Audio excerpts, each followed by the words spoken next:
Hello everyone. আজ মর্নিংয়ে আমি আপার abdomen এবং লোয়ার অ্যাবডোমেনের যে এক্সট্রা ফ্যাট সেই ফ্যাট কমানোর ওয়ার্কআউট করছি।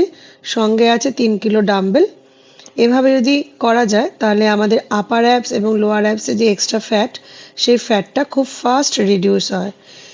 এটা করে নিচ্ছি আপার অ্যাবডোমেনকে ফিট রাখার জন্য, এটা করছি লোয়ার অ্যাবসটাকে যাতে স্ট্রং হয় তার জন্য, অর্থাৎ এক্সট্রা ফ্যাটও যাতে ঝরে যায়, এগুলো তারই ওয়ার্কআউট।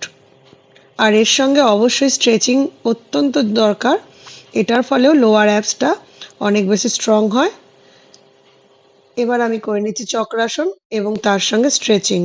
পা দুটো সামনের দিকে অনেকটা ছড়িয়ে দিয়ে একদম তলপেটের একটা স্ট্রেচিং হচ্ছে, তার সঙ্গে শিরদাঁড়াটাও টান টান অনুভূত হচ্ছে। আর এই স্ট্রেচিং তো অত্যন্ত প্রয়োজনীয়। এটা শুরুতেও করা যেতে পারে এবং ওয়ার্কআউটের শেষেও করা যেতে পারে। আজকের এই পর্যন্ত, আবার দেখা হবে নেক্সট কোনো ওয়ার্কআউটে।